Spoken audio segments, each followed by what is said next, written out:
Assalamualaikum warahmatullahi wabarakatuh.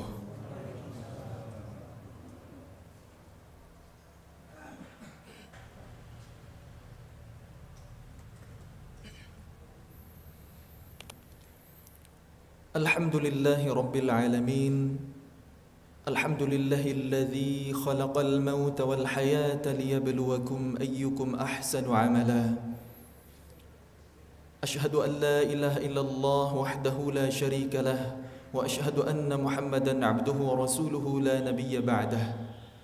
Allahumma salli wa sallim ala sayyidina wa nabiyyina wa habibina wa imamina Muhammad wa ala alihi wa sahbihi wa man tabi'ahum bi ihsanin ila yaumiddin.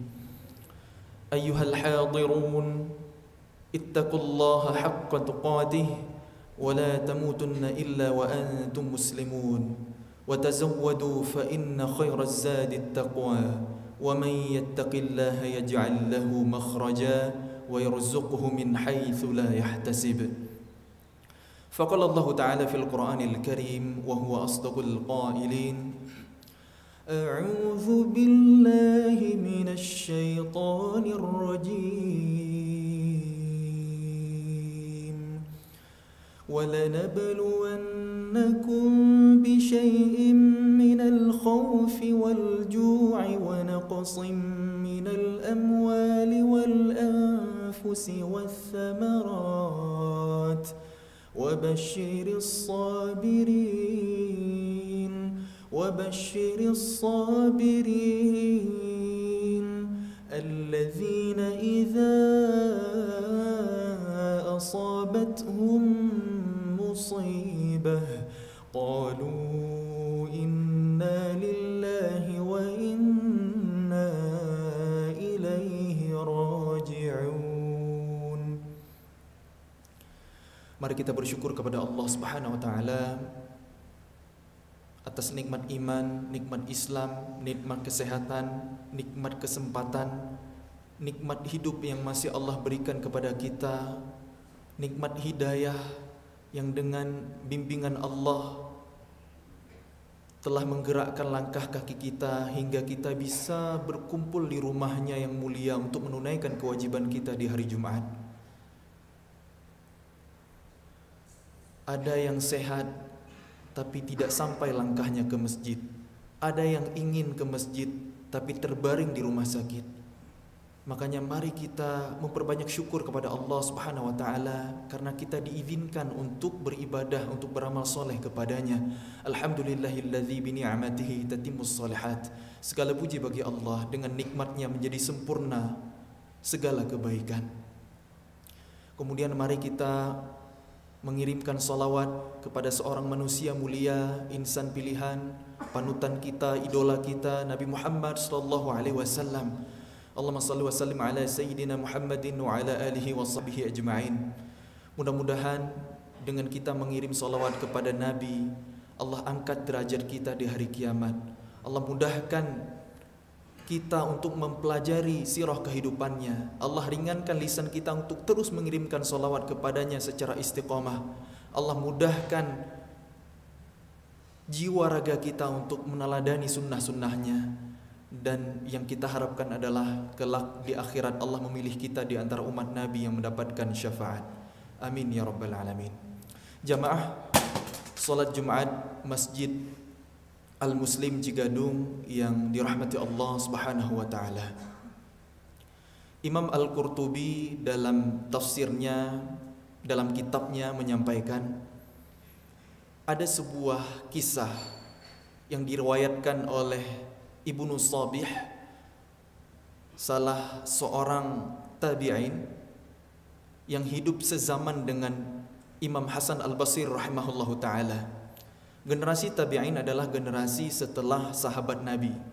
Apa itu sahabat Nabi? Orang-orang yang hidup sezaman dan pernah bertemu dengan Rasulullah SAW, yang dikenal dengan Imam Hasan Al-Basri rahimahullahu ta'ala. Suatu waktu Imam Hasan Al-Basri rahimahullahu ta'ala kedatangan seorang tamu, ingin berkonsultasi. Wahai Imam, saya ini berasal dari daerah yang dilanda kekeringan, kemarau panjang, tidak kunjung turun hujan. Istaghfirillah, mohon ampunlah kepada Allah, perbanyaklah istighfar kepadanya. Kemudian datang orang kedua, wahai Syekh, saya ini hidup miskin, penuh dengan kekurangan, untuk makan sehari-hari sulit, apa solusinya? Istaghfirillah. Lagi-lagi Imam Hasan Al-Basri menyampaikan jawaban yang sama, istighfirlah, mohon ampunlah kepada Allah Subhanahu wa taala. Datang lagi orang yang ketiga, wahai Imam, wahai Syekh, saya sudah lama menikah, belum kunjung Allah karuniai keturunan. Kemudian lagi-lagi Imam Hasan Al-Basri menjawab dengan jawaban yang sama, istaghfirillah, istighfarlah, mohon ampun kepada Allah. Datang lagi orang yang keempat, wahai Syekh, saya punya kebun, tapi kebun saya tidak ada airnya, kering, gagal panen. Apa solusinya? Lagi-lagi jawaban yang sama, istaghfirillah. Kemudian Ibnu Sabih, salah seorang murid dari Imam Hasan Al-Basri yang ada di majelis tersebut, bertanya kepada gurunya, wahai guruku, mengapa dalam Quran surah Nuh, a'udzu billahi minasy syaithanir rajim, faqultu astaghfiru rabbakum innahu kana ghaffara. Aku berkata, kata Nabi Nuh alaihi salam, istighfarlah kalian kepada Allah, wahai kaumku, sesungguhnya Allah Maha Pengampun. Yursilis samaa'a 'alaikum midrara. Niscaya Allah akan menurunkan air dari langit. Wa yumdidukum bi amwalin wa banin. Dan Dia akan memperbanyak bagi kalian harta, anak-anak keturunan. Wa yaj'al lakum jannatin wa yaj'al lakum anhara. Dan menjadikan bagi kalian kebun-kebun dan menjadikan bagi kalian sungai-sungai di dalam kebun tersebut. Jadi wahai muridku, kata Imam Hasan Al-Basri, sesungguhnya jawaban tersebut adalah dari Allah Subhanahu wa taala. Karena dulu Nabi Nuh alaihi salam ketika mendakwahi kaumnya, ketika mendakwahi masyarakatnya, istighfarlah kalian kepada Allah, maka Allah akan memberikan anugerah-anugerah, karunia-karunia, jalan keluar dari berbagai masalah, kesulitan, kesempitan, dan lain sebagainya. Ternyata kata para ulama, manfaat dari istighfar itu dahsyatnya luar biasa. Para ulama menyampaikan panjang lebar dalam berjilid-jilid kitab tentang dahsyatnya istighfar, mohon ampun kepada Allah Subhanahu wa taala. Begitu ringan kita ucapkan astaghfirullahalazim wa atubu ilaih. Aku memohon ampun kepadamu, ya Allah yang Maha Agung. Aku bertobat kepada Engkau. Aku kembali kepadamu. Astaghfirullahalazim wa atubu ilaih. Begitu sederhana, tapi ternyata efeknya dahsyat luar biasa. Dengan keimanan, ketika kita memohon ampun kepada Allah Subhanahu wa taala, maka Allah akan mencukupkan kebutuhan kita, menyelesaikan permasalahan hidup kita, menghindarkan kita dari mala bahaya, dari musibah. Itulah dahsyatnya istighfar. Bahkan Rasulullah sallallahu alaihi wasallam, Nabi kita yang agung mulia luar biasa, yang dijamin surga, terpelihara dari dosa, ternyata dalam sehari menurut riwayat beristighfar 70 kali sampai 100 kali dalam dua riwayat berbeda. Itu Nabi Muhammad SAW. Gimana dengan kita yang punya banyak dosa? Sudahkah kita merasa aman dari azab Allah Subhanahu wa taala? Karena Nabiullah Adam alaihi salam saja gara-gara satu dosa Allah keluarkan dari surga. Gimana dengan kita yang punya banyak dosa ini? Apakah kita pantas masuk surga? Nabiullah Adam alaihi salam berdoa kepada Allah dalam firman Allah yang Allah abadikan di Quran surah Al-A'raf, qala rabbana zalamna anfusana wa illam taghfir lana wa tarhamna lanakunanna minal khasirin. Nabiullah Adam alaihi salam berkata, ya Rabb kami, sesungguhnya kami telah menzalimi diri kami sendiri. Sekiranya Engkau tidak ampuni kami dan rahmati kami, niscaya kami termasuk ke dalam orang-orang yang rugi. Nabi Adam mengakui kesalahannya, mengakui kelemahannya, tidak menyalahkan iblis yang telah menggodanya. Kembali kepada Allah, mohon ampun. Allah terima taubat Nabi Adam alaihissalam. Gimana dengan kita yang punya banyak dosa ini? Karena dosa itu pasti akan ada di dunia, apalagi di akhirat. Terkadang kesulitan hidup, ujian-ujian yang kita dapatkan. Bukankah kata Nabi dalam sebuah hadis, saya riwayatkan secara makna, tidaklah kita tertusuk oleh duri, melainkan itu menjadi kafarat dosa. Ternyata wujud kasih sayang Allah kepada hambanya yang beriman terkadang diberikan ujian. Salah satunya adalah untuk menggugurkan dosa kita. Bukankah sakit yang kita derita itu merupakan kafarat dosa, menggugurkan dosa-dosa kita yang telah lalu? Setiap maksiat, dosa yang kita lakukan kepada Allah Subhanahu wa taala akan ada konsekuensi di dunia dan di akhirat. Di dunia bisa jadi berwujud dalam cobaan-cobaan hidup. Karena cobaan hidup itu bisa untuk menggugurkan dosa atau untuk mengangkat derajat, ya, untuk memberikan peluang pahala kesabaran bagi kita, karena pahala sabar itu bighairi hisab, tiada batas, atau untuk menggugurkan dosa. Dan kalau kita wafat, meninggal, masih menyisakan dosa, naudzubillahi min dzalik, bukankah di alam kubur masih ada konsekuensi siksa kubur, azab kubur, naudzubillahi min dzalik? Memang betul, siapa yang wafat dalam keadaan memiliki iman walaupun sekecil atom, seberat biji sawi, fahuwa min ahlil jannah, akan termasuk penghuni surga. Tapi bukankah kalau kita masih menyisakan dosa, akan ada konsekuensi, kita akan diazab dulu di neraka, naudzubillahi min dzalik. Yang azab neraka paling ringan saja, bara api neraka diletakkan di kaki, telapak kaki, mendidih otak, naudzubillahi min dzalik. Makanya mari kita memperbanyak istighfar, astagfirullahaladzim, astagfirullahaladzim, astagfirullah, mohon ampun kepada Allah Subhanahu wa taala. فَأَمَّا مَنْ ثَقُلَتْ مَوَازِينُهُ فَهُوَ فِي عِيشَةٍ رَاضِيَةٍ.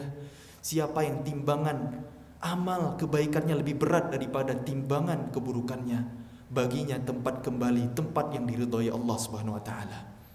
Sesederhana itu. Walaupun kita masuk surga bukan gara-gara amal kita, bukan karena amal kita, kata para ulama. Kenapa? Karena nikmatnya surga tidak ada bandingannya dengan amal kita yang receh. Tidak ada bandingannya di sisi Allah Subhanahu wa taala. Kita masuk surga karena rahmat dan maghfirah dari Allah, karena ridha dan ampunan dari Allah Subhanahu wa taala. Maka kita beramal soleh dalam rangka mencari ridha Allah, supaya kita pantas untuk masuk ke dalam surga. Itulah luar biasanya istighfar. Bahkan disampaikan oleh ulama, kelak seseorang di alam kubur akan heran ketika mendapati derajatnya tinggi mulia di sisi Allah. Ya Allah, kenapa kedudukanku begitu istimewa, padahal amalku di dunia biasa saja, tidak pantas mendapatkan ini semua. Maka Allah menjawab, ini adalah istighfar dari anakmu yang memohonkan ampunan untukmu. Maka di samping kita beristighfar, berusaha untuk mensolehkan diri kita, jangan lupakan keluarga kita, terlebih kita para ayah, para suami. Allah akan menanyakan kita nanti di akhirat, qu anfusakum wa ahlikum nara. Jagalah diri kalian dan keluarga kalian dari api neraka. Dan aset yang paling berharga untuk dunia dan akhirat kita adalah anak yang soleh. Anak yang soleh. Bukankah dalam hadis yang sering kita dengar, idza matal insan, jika manusia meninggal dunia, inqata'a amaluhu illa min thalathin, terputus semua amalnya kecuali 3 perkara. Shadaqatin jariyatin, yang pertama adalah wakaf, sedekah jariah yang terus mengalir pahalanya. Aw ilmin yuntafa'u bih, ilmu yang bermanfaat. Aw waladin salihin yad'u lah, atau anak soleh yang mendoakan orang tuanya. Jamaah salat Jumat yang dirahmati Allah Subhanahu wa taala, mari kita menjadi orang tua yang soleh. Ajarkan kebaikan, ajarkan agama, ajarkan anak-anak kita juga untuk memperbanyak istighfar dan memohonkan ampunan untuk kita kelak saat kita mungkin sudah berada di perut bumi. Karena itulah yang berarti nanti di saat harta, aset yang kita kumpulkan jerih payah semuanya tidak berarti lagi. Tinggal menjadi hak ahli waris. Tapi apa yang kita keluarkan, apa yang kita infakkan, apa yang kita wakafkan, itulah yang nanti berguna. Ilmu yang kita ajarkan, apalagi kalau yang kita ajarkan itu adalah anak-anak kita. Anak-anak kita bisa sholat, bisa baca Al-Fatihah langsung dari lisan orang tuanya. Bukankah itu jadi ilmu yang bermanfaat, yang menjadi pahala jariah? Kita ajarkan istighfar. Anak yang soleh yang mendoakan orang tuanya. Cuma 3 itu yang bermanfaat nanti. Maka mudah-mudahan Allah jaga iman kita, Allah jaga Islam kita, Allah jaga istiqomah kita untuk terus beramal soleh, memperbanyak ketaatan, memperbanyak pahala untuk dalam rangka mencari ridha Allah. Dan Allah mudahkan kita untuk berbanyak istighfar kepadanya, agar Allah ampuni, agar Allah hapus kesalahan-kesalahan kita yang sudah lalu. Barakallahu li wa lakum fil Qur'anil azim wa nafa'ani wa iyyakum bima fihi minal ayati wa dzikril hakim. Fataqabbalallahu minni wa minkum tilawatahu innahu huwal ghafurur rahim.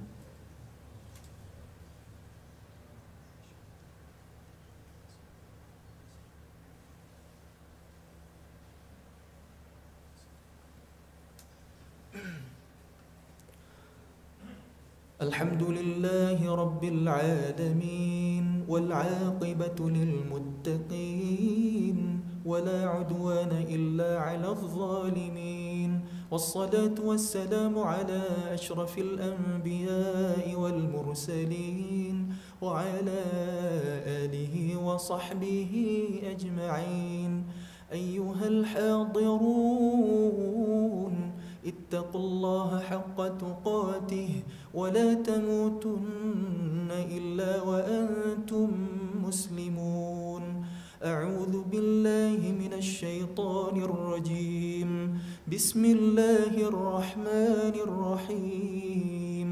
إنا أعطيناك الكوثر فصل لربك وانحر إن شانئك هو الأبتر. Sadaqallahul azim. Jemaah salat Jumat yang sama-sama mengharapkan ridha Allah Subhanahu wa taala. Ada sebuah doa yang diajarkan oleh Rasulullah sallallahu alaihi wasallam, dinamakan dengan Sayyidul Istighfar. Pemimpinnya, tuannya istighfar. Doanya tidak terlalu panjang, tapi fadilahnya, keutamaannya luar biasa. Kata Nabi dalam sebuah hadis sahih, saya riwayatkan secara makna, siapa yang mengucapkannya doa tersebut, ya, Sayyidul Istighfar, di siang hari dengan penuh keyakinan, kemudian dia meninggal dunia sebelum datangnya malam, fahuwa min ahlil jannah, maka dia termasuk ke dalam penghuni surga. Siapa yang membacanya dengan penuh keyakinan di malam hari dan meninggal sebelum datangnya waktu pagi, fahuwa min ahlil jannah, maka orang tersebut termasuk penghuni surga. Maka mari kita amalkan doa ini, namanya Sayyidul Istighfar. Silakan nanti kita hafalkan, kita fahami. Allahumma anta rabbi la ilaha illa ant khalaqtani wa ana abduk wa ana ala ahdika wa wa'dika mastata'at. A'udzu bika min syarri ma sana'at. Abu'u laka bi ni'matika 'alayya wa abu'u bi dhanbi faghfir li fa innahu la yaghfiru dzunuba illa ant. Tidak panjang. Silakan nanti dicari, kita baca. Kita baca berulang-ulang, lama-lama insyaallah, karena dirutinkan bisa kita hafal, bisa kita fahami. Maknanya kurang lebih, Allahumma anta rabbi, ya Allah, sesungguhnya engkau adalah Tuhanku, Rabbku. La ilaha illa ant, tidak ada ilah yang berhak diibadahi dengan benar kecuali engkau. Khalaqtani, engkau telah menciptakan aku. Wa ana abduk, dan aku ini adalah hambamu. Wa ana ala ahdika wa wa'dika mastata'at, dan aku terikat dengan perjanjianku kepadamu semampuku. A'udzu bika min syarri ma sana'at. Aku berlindung kepadamu ya Allah dari segala kejelekan perbuatan yang kulakukan. Abu'u laka bi ni'matika 'alayya, aku mengaku nikmat dan karunia yang telah engkau berikan kepadaku. Wa abu'u bi dzambi, dan aku mengaku. Allahumma ighfir lana wa li jami'il mu'minina wal mu'minat al-ahya'i minhum wal amwat innaka sami'un qaribun mujibud da'awat bi rahmatika ya arhamar rahimin. Rabbana zalamna أنفسنا وإن لم تغفر لنا وترحمنا لنكونن من الخاسرين. اللهم أعز الإسلام والمسلمين وأذل الشرك والمشركين ودمر أعداء الدين وانصرنا على القوم الظالمين. اللهم حرر المسجد الأقصى المبارك من أيدي الكفار. ربنا آتنا في الدنيا حسنة وفي الآخرة حسنة وقنا عذاب النار والحمد لله رب العالمين. أقم الصلاة.